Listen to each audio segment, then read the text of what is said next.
The voice that sliced through the tranquil afternoon air was like grinding gravel in a blender. It was a sound engineered for maximum irritation, a frequency that set teeth on edge and raised the hackles on a dog. "Excuse me, you! What do you think you are doing?" I didn't turn around immediately. I was on my own property, kneeling on a small, worn patch of grass beside the little spring-fed creek that was the entire reason I'd bought this 5-acre plot of land. The water, clear as gin and cold as a January wind, chuckled over smooth, moss-covered stones. It was the sound of peace.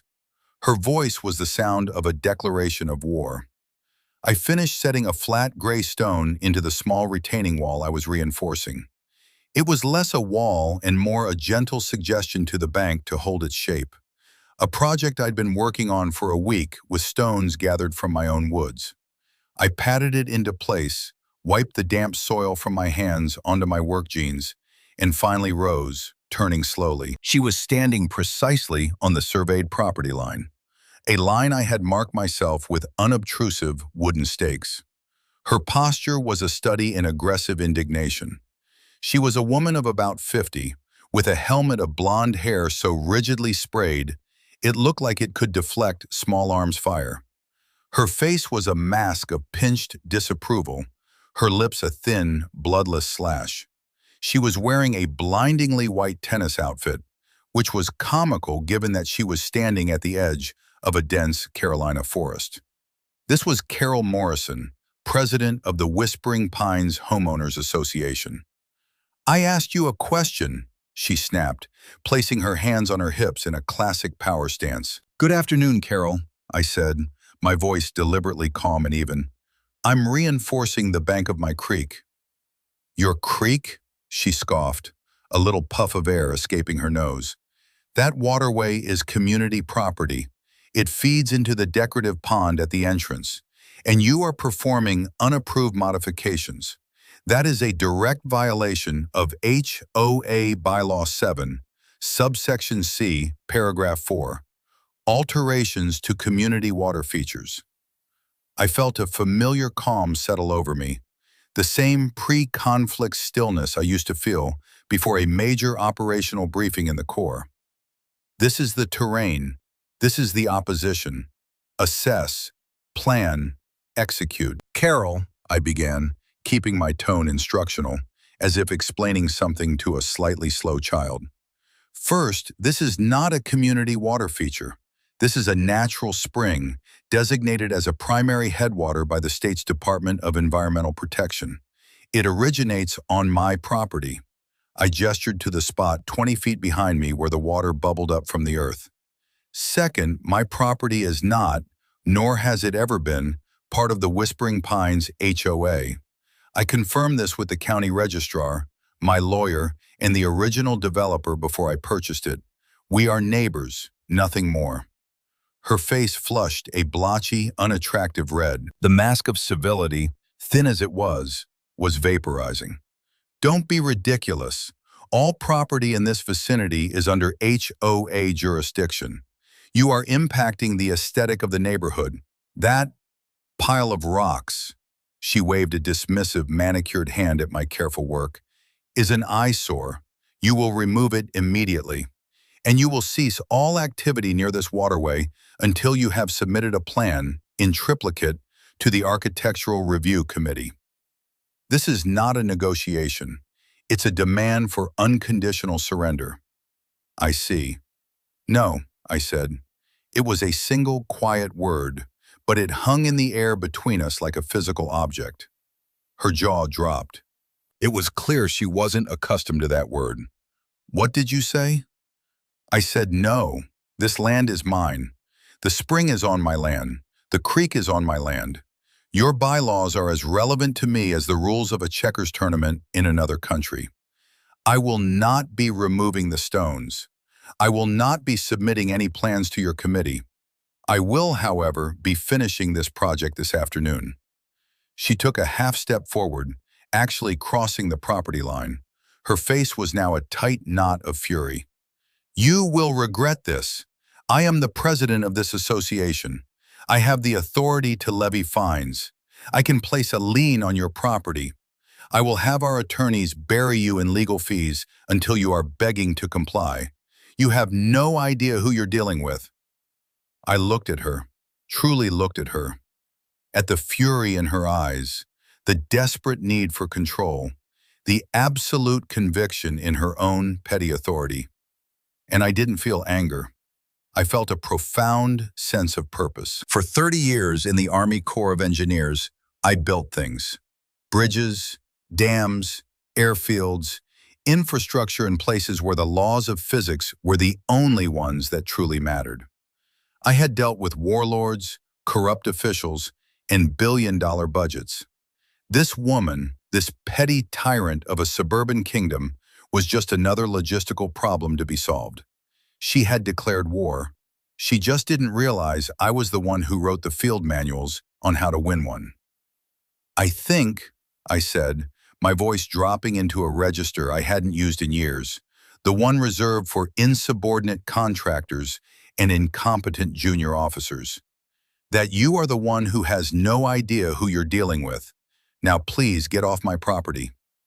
She stared, speechless for a moment, then spun on her heel, her white tennis shoes squelching in the soft earth, and stormed away. I watched her go, a straight-backed, indignant little soldier marching off to her command post. The battle had been joined, and I was going to enjoy every minute of dismantling her. Hey everyone, and welcome. If you've ever had a run-in with a power-tripping HOA board member who thinks their three-ring binder of rules somehow supersedes state, federal, and moral law, then you are in the right place. This story is for you. Go ahead and hit that subscribe button right now, because you are not going to want to miss how this plays out. And while you're at it, let me know in the comments where you're watching from and what your own HOA nightmare story is. It's good to know you're not alone in the trenches. Now, let me tell you how this all started. It began with a search for peace. After 3 decades of service, culminating in a command position as a colonel in the Army Corps of Engineers, I was done. Done with deployments, done with bureaucracy, done with living out of a suitcase in places that were either all sand or all mud.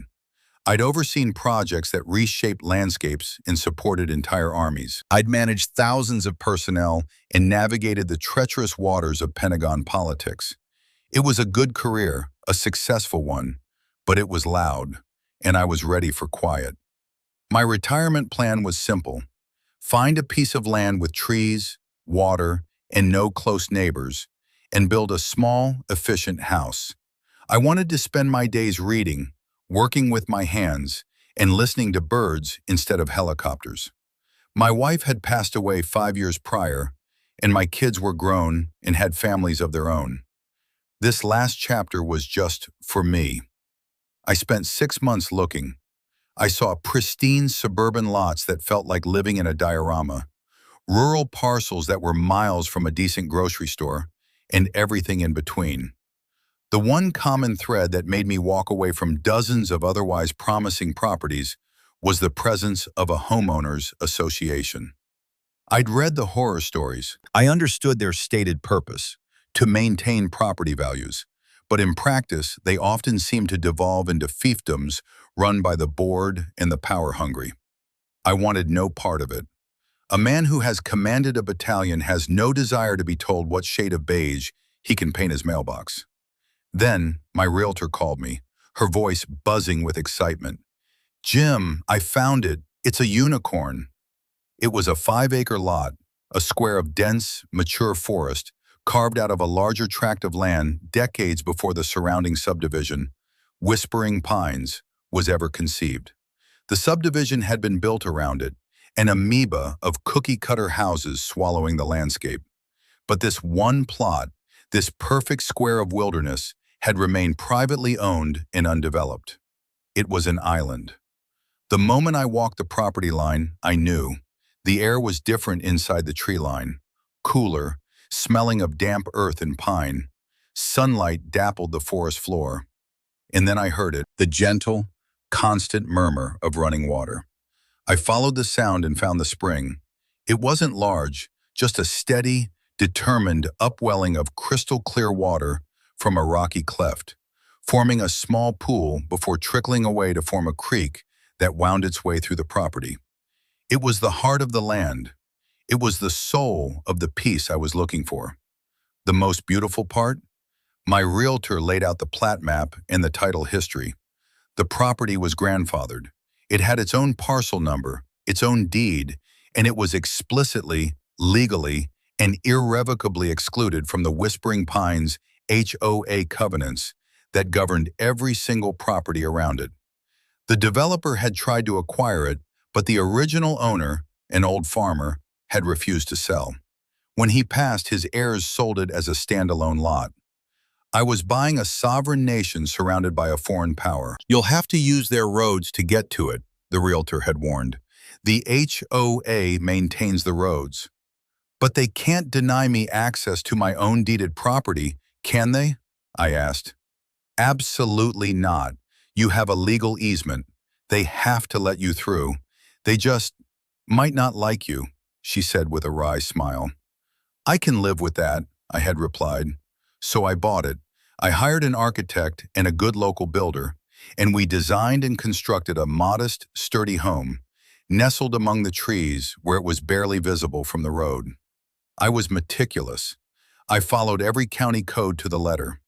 I exceeded environmental standards for my septic system to ensure no possible impact on the spring. I spent the first year of my retirement in a state of blissful contentment, my biggest decisions being what kind of birdseed to buy or which trail to clear in my woods. I was aware of the HOA's existence, of course. I'd see the signs for their seasonal community yard sales. I'd occasionally pass a resident walking a dog who would give me a look that was a mixture of curiosity and suspicion, the look one gives a foreigner. And I'd see her, Carol Morrison. She'd be driving her white Lexus SUV slowly through the neighborhood, her head swiveling back and forth, scanning for violations. A trash can left out too long, a non-regulation lawn gnome, a patch of unmowed grass. She was a predator patrolling her territory, but she left me alone. For a year, she left me alone. I was outside their walls, an eccentric hermit in the woods they had to drive past. I paid a reasonable annual fee for road maintenance, as stipulated in my easement, and that was the extent of our interaction. I thought that was how it would stay. I was wrong. I had underestimated the expansionist ambitions of a petty tyrant. My little creek, my source of peace, flowed out of my property, under the road via a culvert, and into the common area of the subdivision, where it was captured in a man-made pond with a fountain. To her, that thin thread of water connecting my sovereign territory to her kingdom was a claim. It was a beachhead, and she was finally launching her invasion. That confrontation at the creek bank wasn't the beginning of the war. It was just the first open battle. The war had been inevitable from the moment she first laid eyes on a piece of land she couldn't control. 3 days after our creekside chat, the first official salvo arrived. It came not in a standard envelope, but in a large, stiff, cream-colored mailer. The kind of thing you'd expect to hold a wedding invitation. In the top left corner, embossed in gold foil, was the Whispering Pines HOA logo, a stylized pine tree that looked more like a rejected Christmas decoration. My mail comes to a box at the end of my long driveway, right at the edge of the HOA's territory. I picked it up, feeling the weight and texture of the paper. This isn't a bill for the road maintenance fee. This is ceremonial. This is meant to intimidate. I took it inside, slit it open with the same utility knife I used for my garden chores, and pulled out the contents. It was a single sheet of heavy cardstock, thicker than a business card. The text was printed in an elaborate, flowing script font that was almost unreadable. At the top it read, "Official Notice of Violation and Fine Assessment." It was addressed to the resident at my address. Not even my name. A deliberate depersonalization. The letter, signed with a flourish by Carol Morrison, President, cited 3 specific violations. First, violation of Bylaw 7, subsection C, paragraph 4, unapproved alteration of community water features. This was for my work on the creek bank. Second, violation of bylaw 12, subsection A, paragraph 2, unapproved landscaping and structural additions. This apparently also referred to my small, dry stack stone wall. They were double dipping on the alleged infraction. Clever or desperate. Third, and this one made me laugh out loud, violation of bylaw 4, subsection E, paragraph 9, failure to maintain aesthetic harmony with the community. Aesthetic harmony. My 5 acres of natural forest, which had been there since before the state was a state, was disharmonious with their 2-year-old tract homes painted in one of 3 approved shades of grage. The sheer, unadulterated audacity was breathtaking.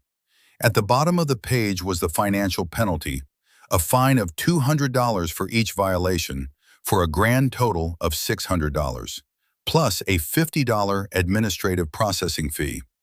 The fine was to be paid within 15 days, after which a late fee of $100 per day would be applied. This was not a warning. This was extortion. It was a shot across the bow, designed to make the average person panic, write a check, and fall in line. I did not panic. Instead, I went into my home office. It was a small, neat room, the one place where the discipline of my former life was still on full display. My books were organized, my desk was clear, my files were labeled. I opened a bottom drawer and pulled out a brand new 3-inch D-ring binder. White, a blank slate. I took out my label maker and printed a title for the spine: Operation Spring Freedom. I had always found that giving a project a formal name focused the mind. It transformed a chaotic set of problems into a mission with objectives. My objective here was not just to defend my property, but to dismantle the command structure of the opposition so thoroughly that they could never threaten me or anyone else again. This wasn't about a $600 fine. It was about principle. I 3-hole punched the violation letter, the heavy cardstock resisting with a satisfying crunch. It became the first document, placed in a tab section labeled Hostile Communications. I then went to my file cabinet and retrieved the file from my original property purchase. I pulled out the title insurance policy, the plat map showing my property lines and its exclusion from the HOA covenants, and the county record of the deed. I made high-quality copies of each. Then I sat down at my computer and began to draft my response. Anger is a poor tool in a conflict. It's like using a sledgehammer for watch repair. I would be calm, factual, and surgically precise. My letter was addressed directly to Carol Morrison, President, Whispering Pines HOA.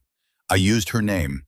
I wanted her to know I saw her, a person, not an institution. I wrote, "Dear Mistress Morrison, I am in receipt of your correspondence dated, date, which you have titled Official Notice of Violation and Fine Assessment. I am writing to inform you that you have sent this notice in error." I then addressed each of her points, one by one, with the cold, irrefutable logic of an engineering report. Regarding your citation of Bylaw 7 and Bylaw 12, I wrote, "These bylaws are not applicable to my property, parcel number 735-88-419.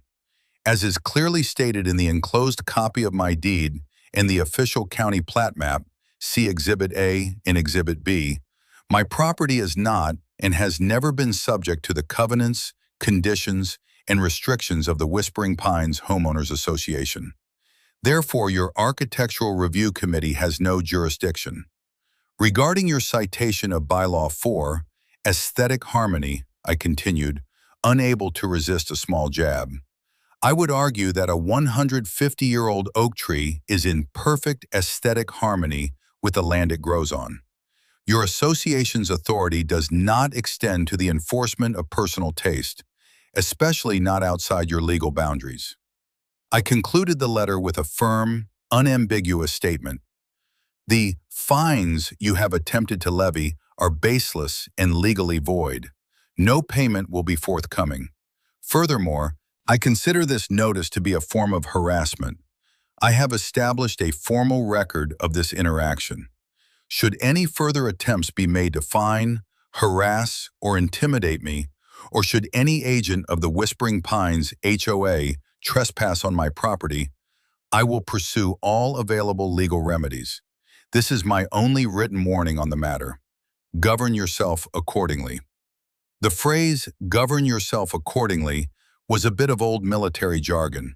It was a polite way of saying, you've been warned, the next move is yours, and it will have consequences.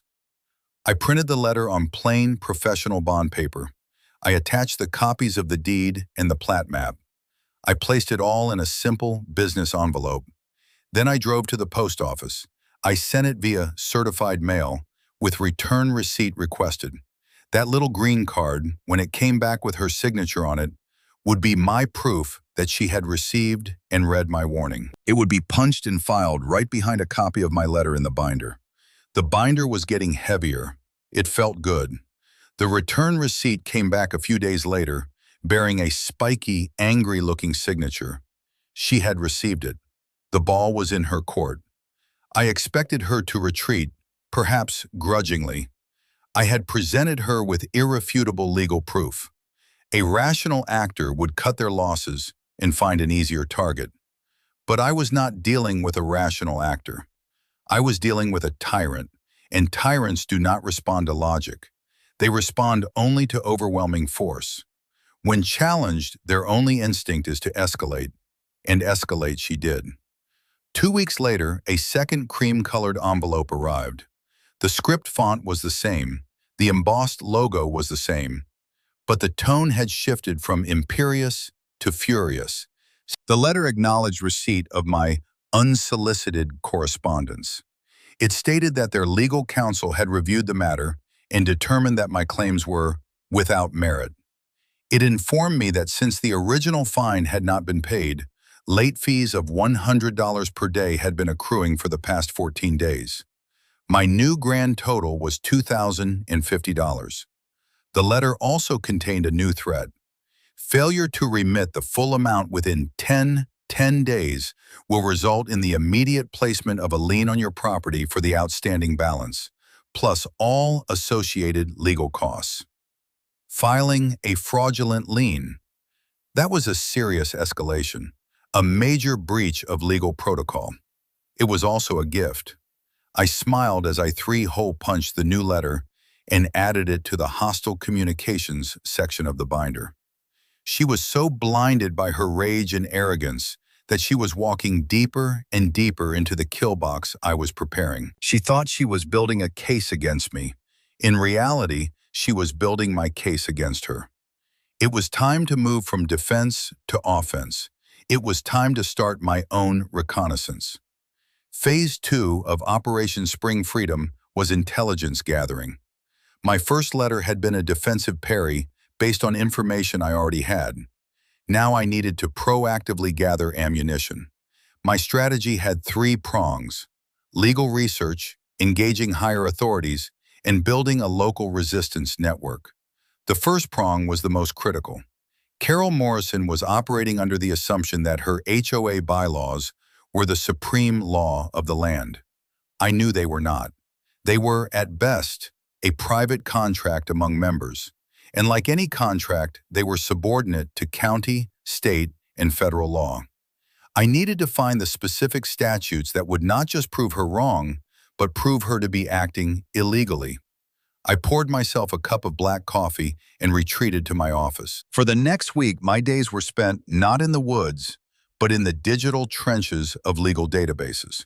My engineering background had trained me in meticulous, structured research, and I applied that same discipline here. I started with the state's Department of Environmental Protection website. I searched for keywords: spring, headwater, riparian rights, waterway alteration. It took 2 days of sifting through dense administrative code, but then I found it: the mother lode. It was a state statute. Let's call it the Natural Waterway Protection Act. The language was dense, but the meaning was clear. It designated any naturally occurring spring that was the source of a creek or stream as a primary headwater resource. These resources were given special protection. The law stated, and I quote from the notes I took, "No individual, corporation, or other entity shall obstruct, divert, contaminate, or otherwise physically alter a primary headwater resource or the first 500 feet of its outflow path without a comprehensive environmental impact study and a permit issued directly by the State Department of Environmental Protection." It then went on to list the penalties for violating this act: civil fines of up to $10,000 per day of the violation, and potential criminal charges for willful and persistent offenses. This was more than a shield, it was a sword. Carol wasn't just asking me to do something her HOA couldn't legally ask. She was demanding that I, myself, commit a serious violation of state environmental law. Her demand to remove that pile of rocks from the creek bank was, in fact, a demand that I break the law. Her attempts to enforce this through fines and threats were coercion to commit a criminal act. I printed out the entire statute, all 12 pages of it. I highlighted the relevant sections with a yellow marker. I punched it and placed it in a new section of the binder labeled Legal Superiority. This was the legal smoking gun. It was beautiful. This led me to the second prong of my reconnaissance: engaging higher authorities. It was one thing for me, a private citizen, to interpret the law. It was another thing entirely to have the agency responsible for enforcing that law on my side. I found the phone number for the regional DEP enforcement office. I took a deep breath and dialed.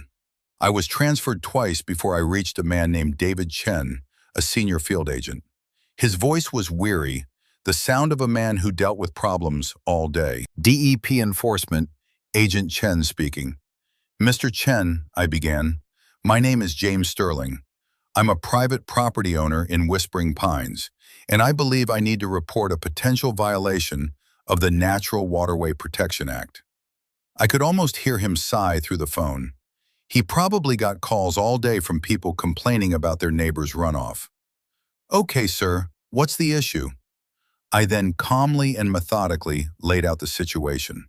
I described the spring on my property, its designation as a headwater, and the creek. I described the demands made by my local HOA president, Carol Morrison. I quoted her exact words about removing the stones and ceasing activity. I then cited the specific statute number I had found. There was a long pause on the other end of the line. The weary tone was gone, replaced by something else: interest.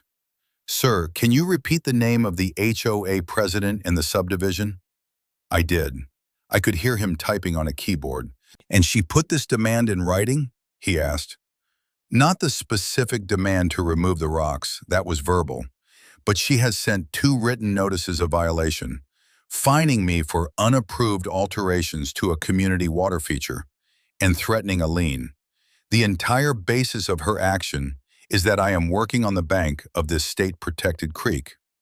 "Holy smokes," Chen muttered, apparently to himself. Then, his voice becoming more formal, "Mr. Sterling, what you're describing is not only a misapplication of their own authority, but it appears to be an attempt to compel you to violate state law.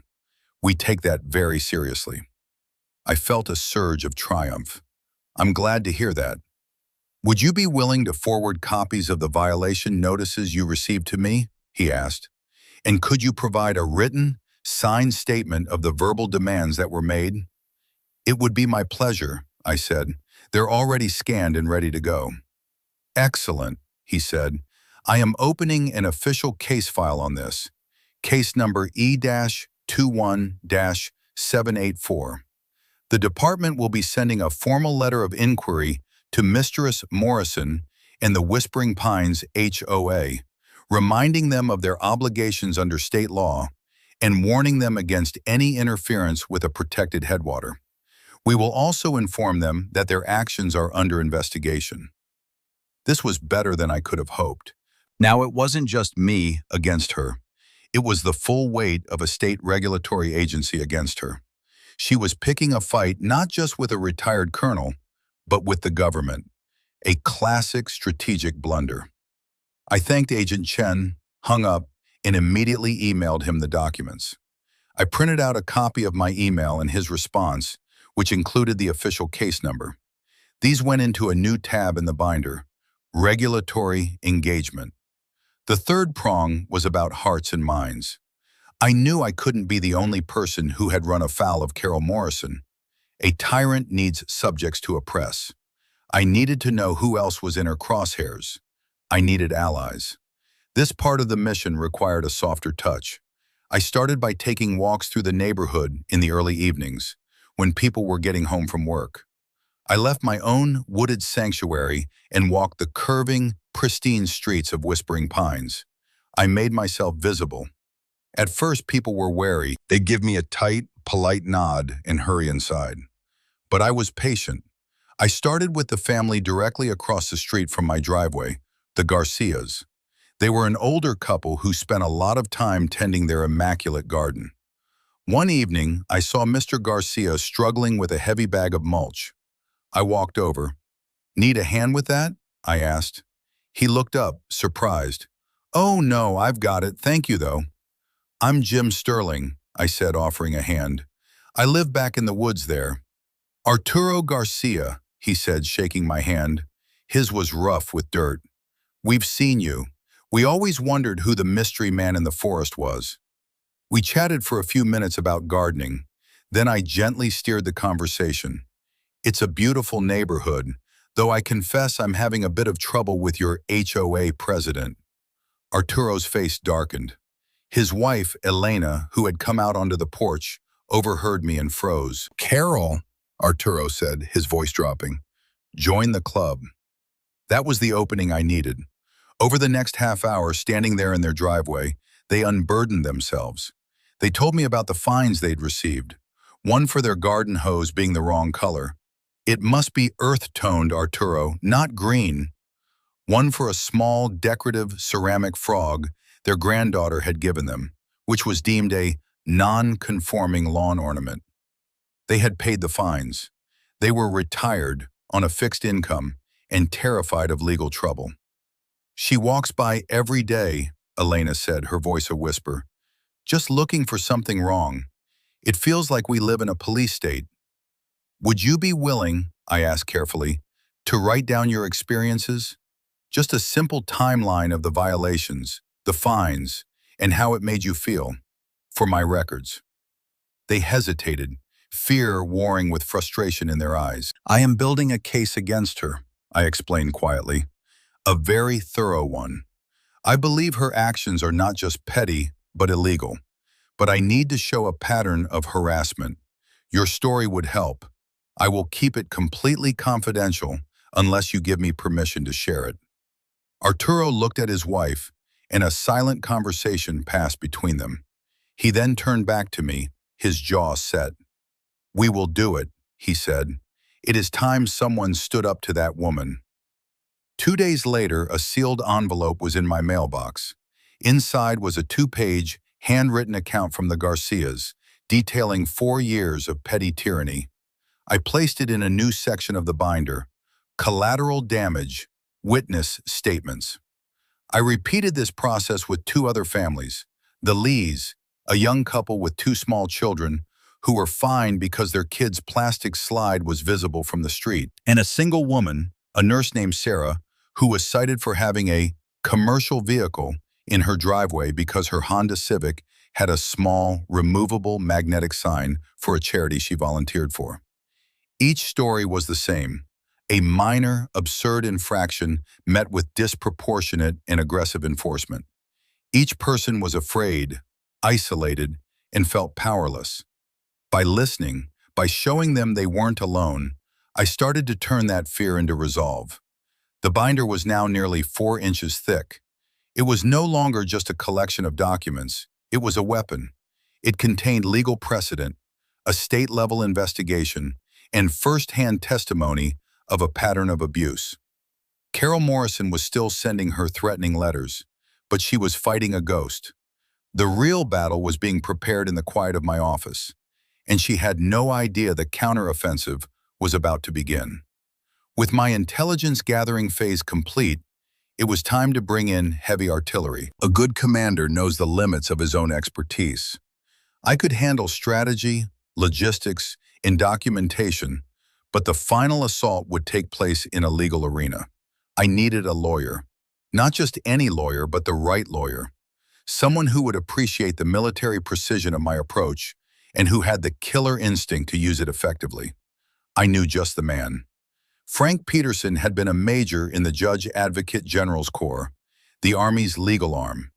We had served together on the same base in Germany a decade ago. He was sharp, aggressive, and had a profound contempt for bullies. He had since retired from the military and opened a private practice in a city about an hour away. I called him. "Frank, it's Jim Sterling." "Colonel Sterling, to what do I owe the honor? Don't tell me you finally decided to sue the Department of Defense for making you eat their MREs for 30 years. "Something a little closer to home, Frank," I said. "I'm dealing with a local homeowners association. It's gotten contentious." "An HOA?" He chuckled. "Jim, you've dealt with Iraqi tribal leaders.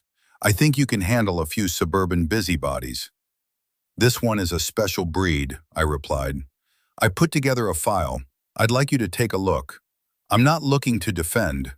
I'm looking to attack." His tone shifted. "I'm listening." We set a meeting for the following week. I drove to his office, a modest but professional suite of rooms. Frank hadn't changed much. He was still lean, with a hawk-like intensity in his eyes. He greeted me with a firm handshake and led me into a conference room. "All right, Jim, what's so special about this HOA?" he asked, leaning back in his chair. I didn't answer. Instead, I lifted the Operation Spring Freedom binder from my briefcase and placed it on the polished mahogany table between us. It landed with a solid, definitive thud. Frank stared at the binder, then at the label on the spine. A slow grin spread across his face.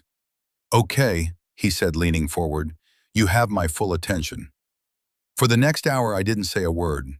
I simply opened the binder and let him read. I watched as he went through it, tab by tab. He started with the hostile communications, his expression tightening as he read Carol's escalating threats.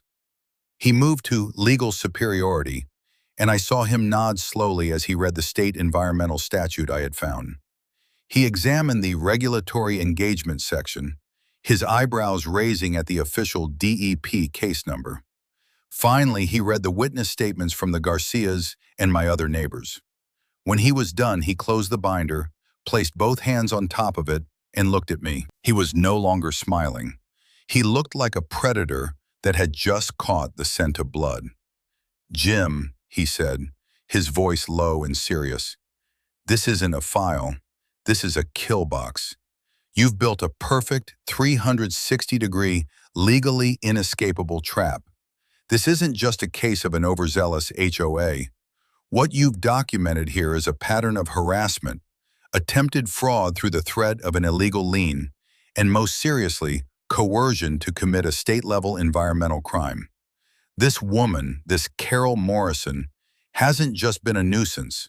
She has been breaking the law repeatedly and with malice." "So what's our next move?" I asked. "We don't do a damn thing yet," he said, a glint in his eye. "We let her make one more mistake. Right now, most of her actions are threats. Threatening an illegal lien is bad. Actually, filing one is catastrophic for her. Trespassing on your property would be a gift. We have her surrounded, and she doesn't even know it. We wait for her to make a move that crosses the line from threat to action. She's arrogant. She will." Frank was right. I had to be patient. I had laid the minefield. Now I just needed to wait for the enemy to take that final, fatal step. I didn't have to wait long. About a week later, I was in my workshop restoring an old piece of furniture when I heard the sound of a heavy truck coming down my driveway. That was unusual. I wasn't expecting any deliveries. I walked to the front of my house and looked out the window. Parked at the end of my driveway, right where it met the Whispering Pines Road, was a white van with Apex Surveying and Land Services written on the side. Two men in bright orange vests were unloading equipment. One of them was hammering a stake with a pink ribbon into the ground, right next to my mailbox, on my property. My heart didn't race. It became cold and steady. This was it, the critical error. I grabbed my phone, switched it to video record, and put it in my shirt pocket, the camera lens peeking out. I walked calmly down the long, gravel driveway. As I approached, the two men looked up. One was older, with a weathered face. The other was a kid, barely out of his teens. "Good morning," I said, my voice pleasant. "Can I help you, gentlemen?" The older man consulted a clipboard. "You Mr. Sterling?" "I am," I said, "and you are on my private property, so I ask again, can I help you?" "We've been contracted by the Whispering Pines HOA," the man said, gesturing vaguely toward the neighborhood. "We're here to survey the waterway and mark the HOA's easement and property boundaries." "I see," I said. "And did the HOA provide you with a copy of my deed, showing that they have no easement and no property on this parcel?" The man frowned. "No, we just have a work order, signed by their president, a Mistress Morrison.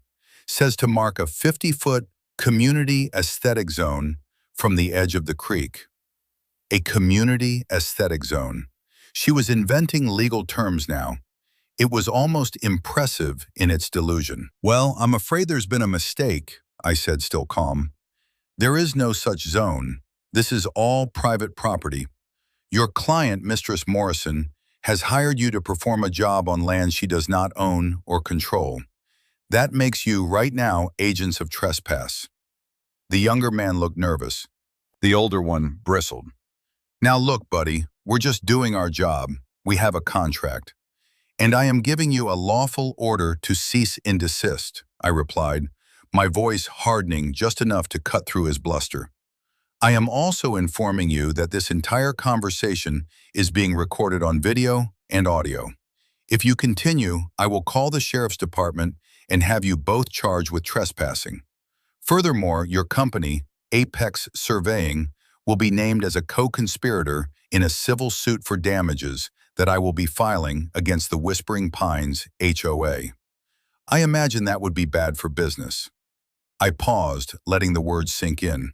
"However, if you pack up your equipment right now and leave, I will consider you to be innocent parties who were acting on fraudulent information provided by your client. The choice is yours." The older surveyor stared at me. He was trying to decide if I was bluffing. He looked at my face, at my steady eyes, and at the small black lens of the camera visible in my shirt pocket. He saw I wasn't. He let out a long, frustrated sigh. "Fine," he grumbled. He turned to the younger man. "Pack it up, kid. We're done here." They spent the next 5 minutes sullenly pulling up the stakes they had just hammered in and loading their equipment back into the van. I stood there silently, my arms crossed, until they were buckled in and driving away. I walked back to my house, pulled the phone from my pocket, and stopped the recording. I had it. The incontrovertible proof of her trespass by proxy. It was the final piece of the puzzle. But the day wasn't over. As if on cue, my phone rang. It was a number I didn't recognize. I hesitated, then answered. "Is this James Sterling?" a woman's voice asked. It was nervous, hushed. "It is. Who's calling?" "My name is Brenda Kowalski," she said. I was the treasurer for the Whispering Pines HOA. I resigned 2 months ago. Can I meet with you? There's something you need to see." An inside source. The universe was not just on my side. It was actively handing me ammunition. "When and where?" I asked. We met an hour later in a booth at a diner in the next town over. Brenda was a woman in her 60s, with kind, worried eyes. She was clutching a large manila envelope to her chest like a life preserver. "Mr. Sterling," she began, her voice trembling slightly. "I couldn't stand it anymore. Carol, she's out of control. When I was treasurer, I tried to question some of her expenditures, and she forced me off the board. She bullies everyone. I'm beginning to see that, I said gently. She pushed the manila envelope across the table. These are copies of the HOA's financials for the last 2 years. Look at the payments to Evergreen Landscaping. Look at the amounts. They're huge. And we barely have any landscaping to maintain, just the front entrance. I opened the envelope and pulled out the spreadsheets. I scanned the line items. Evergreen Landscaping. Monthly payments ranging from $3,000 to $5,000. For mowing a few hundred square feet of grass and trimming some bushes? It was absurd. What am I not seeing? I asked. Brenda leaned closer. Evergreen Landscaping went out of business 3 years ago, she whispered. I looked them up. The company that cashes the checks is called Evergreen Solutions. It's a consulting firm. I did a business search. The sole proprietor is a man named Mark Morrison. Her husband? I guessed. Brenda shook her head. Her brother. I sat back. This was the kill shot. It was one thing to be a bully. It was another thing entirely to be systematically embezzling tens of thousands of dollars from your neighbors to a shell company owned by your brother. I looked at Brenda. This is very brave of you, Brenda. She ruined this community, she said, tears welling in her eyes. She took a nice place to live and made everyone afraid. Someone has to stop her. Don't worry, I said, tapping the manila envelope. Someone will. I drove back to my house, the evidence sitting on the passenger seat. I had her on harassment. I had her on attempted illegal lien. I had her on coercion. I had her on trespass. And now, I had her on felony embezzlement. The kill box was complete. It was time to spring the trap. I called Frank. Frank, it's Jim. She did it. She sent surveyors onto my property. I have it on video. I knew she would, Frank said, a note of satisfaction in his voice. That's trespass. We can move. It gets better, I said. I have the financials. She's been funneling HOA dues to her brother's company. There was a moment of stunned silence on the line. Then Frank let out a low whistle. Oh, she is so done. This is no longer a civil matter, Jim. This is criminal. We've got everything. What's the plan? I asked. The annual HOA meeting is in 2 weeks, Frank said. It's a public forum. You're going to go. Your allies are going to go. You are going to take the floor, and you are going to publicly dismantle her, piece by piece, with this binder. I'll be there, sitting in the back just in case. But this is your show, Colonel. It's time for the coup. The night of the annual HOA meeting felt charged, like the air before a thunderstorm. The meeting was held in the clubhouse, a sterile, beige room that smelled faintly of chlorine from the adjacent pool. By the time I arrived with the Garcias, the Lees, and Sarah the nurse, the room was already packed. More than 100 residents were crammed into uncomfortable folding chairs. The turnout was usually sparse, but word had spread. Something was going to happen. At the front of the room, on a small raised platform, sat the board of directors. There were 2 men, pale and doughy, who I recognized as Carol's sycophants. They looked like nervous hostages. And in the center, at a long table with a gavel in her hand, was Carol Morrison herself. She was wearing a severe navy blue suit, her helmet of hair gleaming under the fluorescent lights. She surveyed the crowd with an expression of regal displeasure, as if annoyed that so many of her subjects had bothered to show up. My allies and I took seats in the second row. I placed my briefcase on the floor by my feet. Inside, the binder felt as heavy as a case of ammunition. Frank was, as promised, sitting unobtrusively in the very back corner, looking like a bored spectator, but I could see the focused intensity in his eyes. The meeting began. Carol banged her gavel with unnecessary force.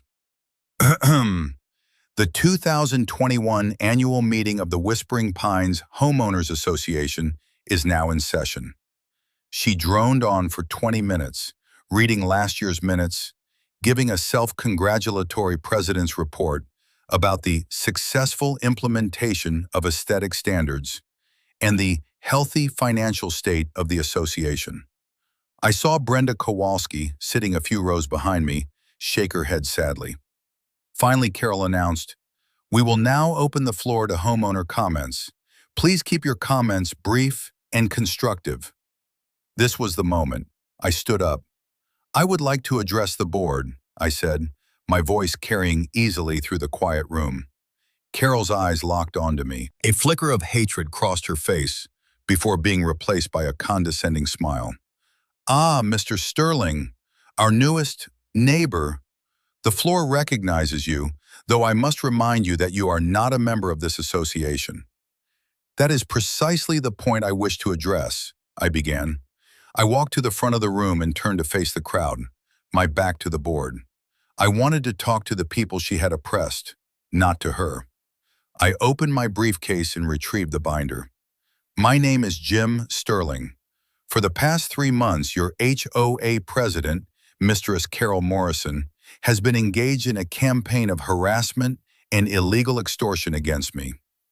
A gasp went through the room. Carol banged her gavel. "That is an outrageous and slanderous accusation. You are out of order." "Am I?" I said, turning to look at her. "Let's examine the evidence. I have here a binder. I call it Operation Spring Freedom. It documents every interaction I've had with Mistress Morrison." I opened the binder. Exhibit A, the first violation notice, fining me $650 for performing work on my own, non-HOA property. A property, as confirmed by county records which I have here, that is not under your jurisdiction. I held up the cream-colored cardstock for all to see. Exhibit B, my polite, certified letter informing Mistress Morrison of her legal error. And Exhibit C, her response, ignoring the facts, escalating the fines to over $2,000, and threatening to place an illegal lien on my property.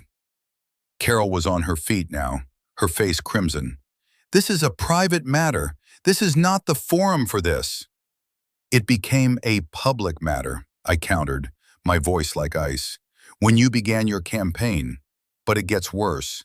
Mistress Morrison's demands that I alter the creek on my property were not just outside her authority, they were a demand that I violate state law."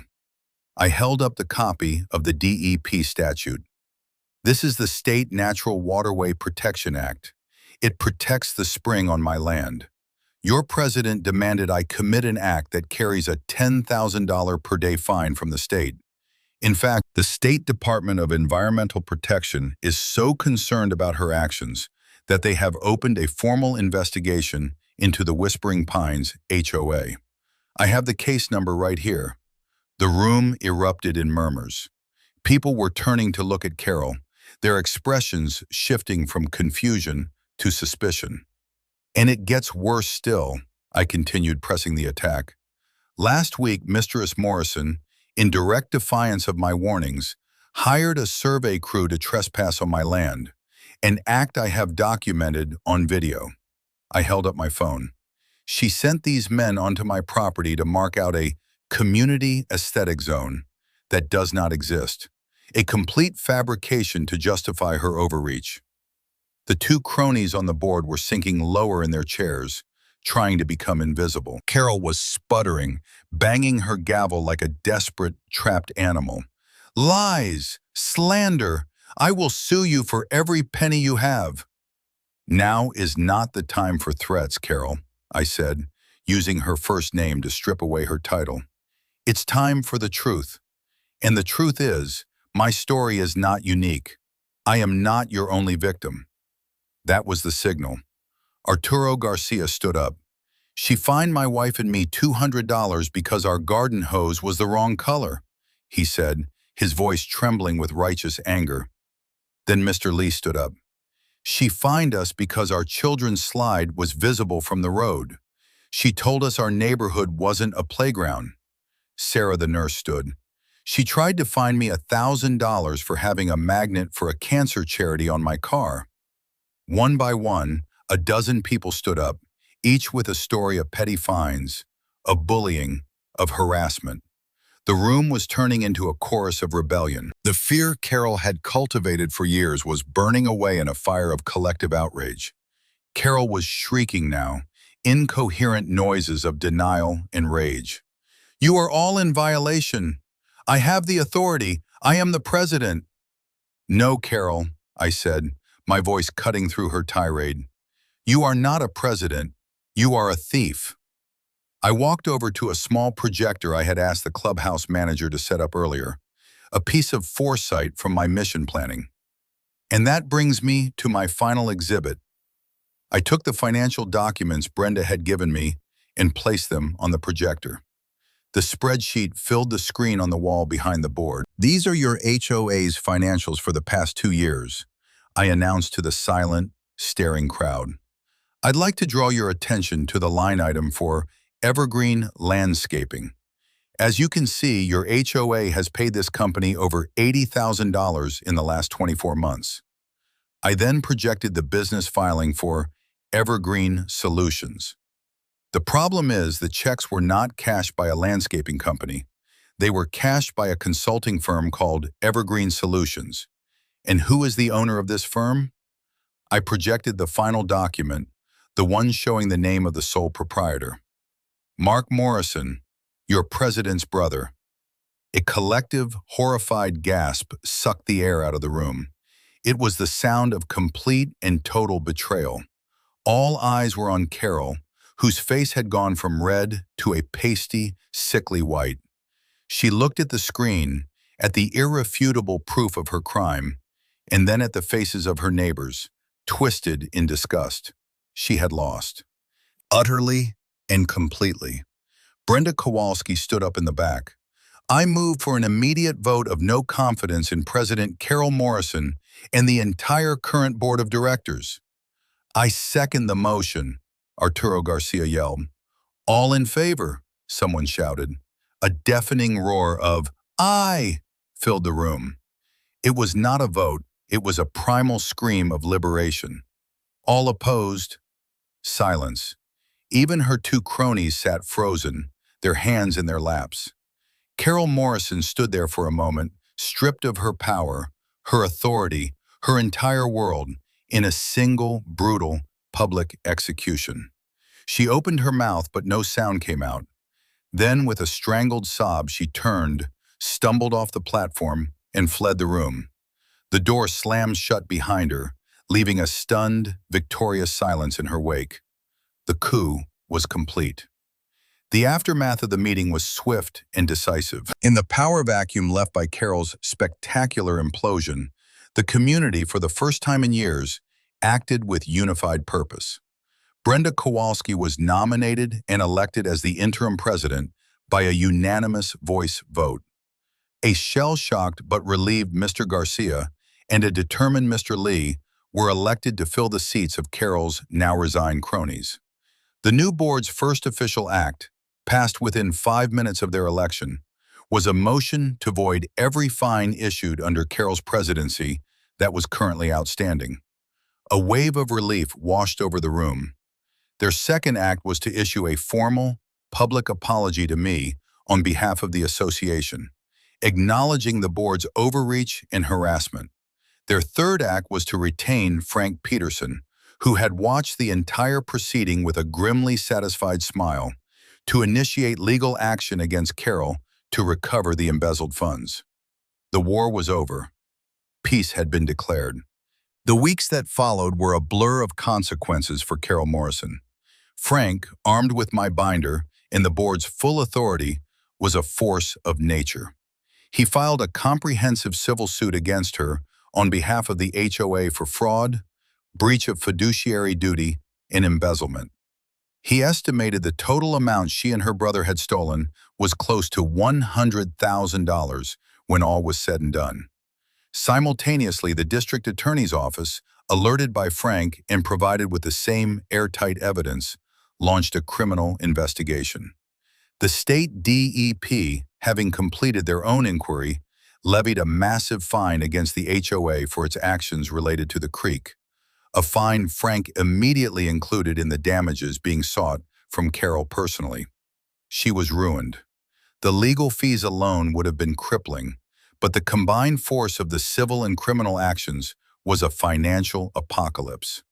Within 3 months, a for sale sign appeared on her immaculate lawn. It was a bank-ordered sale. The white Lexus was repossessed. I heard through neighborhood chatter that she and her husband had filed for bankruptcy and moved out of state to live with relatives, disgraced and destitute. Her brother Mark was also facing charges. Her little empire had crumbled into dust, and she was buried in the rubble. The change in the neighborhood itself was palpable. It was like a cloud had lifted. People started talking to each other again.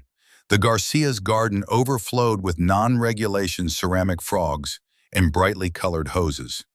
The Lees put up a brand new, enormous swing set for their kids, and no one said a word. People waved as I drove in and out. One Saturday, there was a spontaneous neighborhood block party. I was hesitant to go, still feeling like an outsider, but Arturo Garcia came to my door and personally insisted. I spent the afternoon sitting in a lawn chair, a paper plate of barbecue on my lap, talking to the very people who had once viewed me with suspicion. They called me the Colonel. They thanked me, not with grand speeches, but with quiet handshakes and sincere smiles. They told me I had given them their community back. It was a strange and unexpected feeling. I had set out to secure my own peace, and in doing so, I had inadvertently become a liberator. Today, a year has passed. The binder sits on a shelf in my office, a silent monument to a conflict won. The new HOA, under Brenda's sensible leadership, is practically invisible. They collect the road fees, maintain the entrance, and, most importantly, leave people alone. The community is thriving. I am sitting now where this all began, on the soft grass beside my little creek. The stone wall I built has settled into the bank, looking like it has been here for a century. The water, indifferent to all the human drama, still chuckles over the stones, its voice the constant, soothing sound of peace. The late afternoon sun filters through the canopy of leaves, painting the water with shifting patterns of light. A small brown wren lands on a branch overhead and sings its complex, beautiful song. I came here seeking sanctuary, a quiet place to be left alone. I didn't expect to have to fight a war to achieve it, but looking back, the fight was necessary. It wasn't just about my property or a spring-fed creek. It was about a fundamental principle: the right to be free from the tyranny of the petty, the right to live without the constant fear of a neighbor's arbitrary and malicious authority. There is a profound satisfaction in using logic, documentation, and the rule of a higher law to dismantle the authority of someone who rules by fear and ignorance. It's the triumph of order over chaos, of reason over irrationality. It's the quiet, deep contentment of a mission accomplished. My peace is no longer just a circumstance, it's a victory. And it's a victory that tastes as sweet and clear as the water flowing at my feet.